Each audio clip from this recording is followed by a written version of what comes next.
অনেক দিন পর বাবুকে নিয়ে একটু বাসার নিচে নামলাম। সেও বাসার ভিতর থাকতে থাকতে বোরিং হয়ে যাচ্ছিল, তাই তাকে নিয়ে একটু নিচে আসছি। এটা আমাদের বাসার এরিয়া।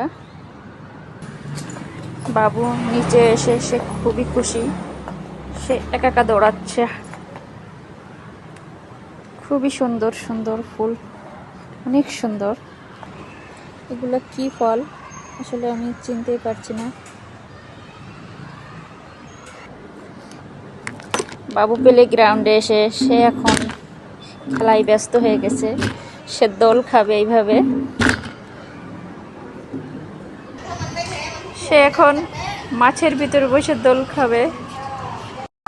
বাবু এখন এইটাই উঠবে গাড়ির ভিতর। সে এখন যে গাড়ি চালাবে।